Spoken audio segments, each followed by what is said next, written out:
వింటుంటే భూలోకమే ఆనందానికి లోకంలో కన్నీరింక పచ్చని చిలుకలు తోడుంటే ఆడే కోయిల వింటుంటే భూలోకమే ఆనందానికి లోకంలో కన్నీరింక చిన్న చిన్న కుట్టిలోనే స్వర్గముట్టిలే అరే చిన్ని చిన్ని గుండెల్లో నా ప్రేమ ఇంకి పోగులే సీతకొక చిలుకకు చీరలందుకు అరే ప్రేమ ఉంటే చాలు నంట డబ్బు గిప్పులెందుకంట పచ్చని చిలకలు తోడుంటే ఆడే కోయిల వింటుంటే భూలోకమే ఆనందానికి లోకంలో కన్నీరింక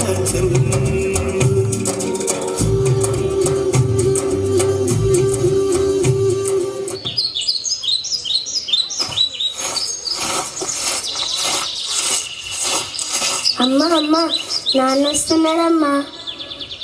నాన్న ఎప్పుడొచ్చావు నాన్న? ఇప్పుడే వచ్చాను తల్లి. ఏందయ్యా చాలా సంతోషంగా ఉన్నావు? ఏం లేదే, పోయిన ఏడాదిలాగే ఈ ఏడాది కూడా పంట సక్కంగా వండి పంట చేతికొస్తే మన బాధలన్నీ తీరిపోతాయి. అప్పుడు మనమంతా ఇంకా ఆనందంగా ఉండొచ్చు. అవునయ్యా, మనకున్న అన్ని బాధలు బ్యాంకు రుణాలు కూడా ఈ పంటతో తీరిపోతే మంచిగా ఉంటుందయ్యా. అమ్మా నాన్న నేను పెద్ద కలెక్టర్ అయ్యి మిమ్మల్ని ఇద్దరిని బాగా చూసుకుంటాను. నా బంగారు తల్లి.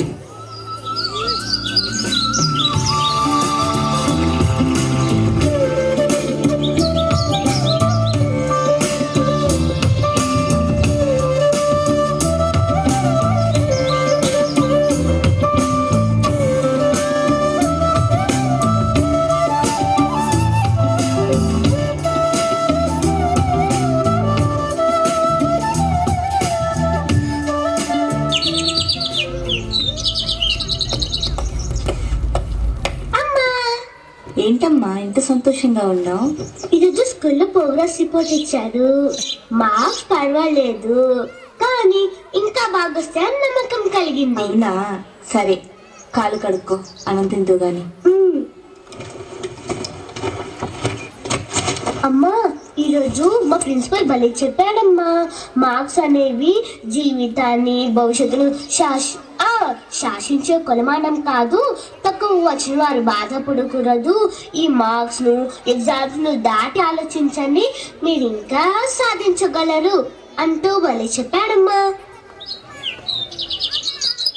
మా మేడం కూడా మీరు హార్డ్ వర్క్ చేశారు పర్లేదు కానీ టెక్స్ట్ బుక్స్ ని కూడా దాటి ఆలోచించండి, మీరు ఇంకా అద్భుతాలు చేయగలరు అని ఎంకరేజ్ చేసింది.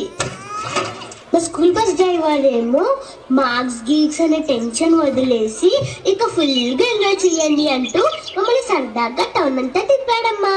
అందరూ ఇలా అంటుంటే ఎందుకో చాలా ఆనందంగా ఉంది, ఏదో సాధించగలనని నమ్మకం కలుగుతుంది. సరే ఈ విషయాన్ని మీ నాన్నతో కూడా చెప్పు.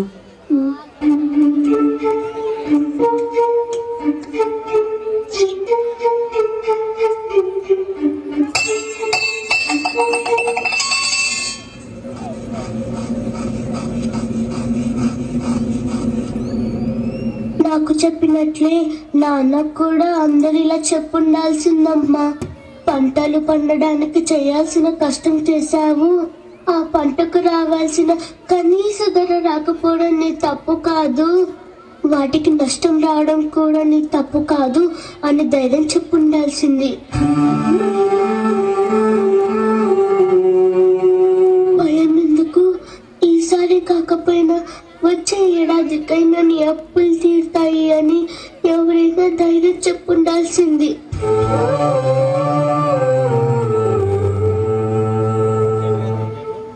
నిన్ను నీ కష్టాన్ని నమ్ముతున్నాం, బాధపడకు అని నమ్మకం ఇచ్చింటే మా నాన్న నాకు ఉండేవాడు కదమ్మా.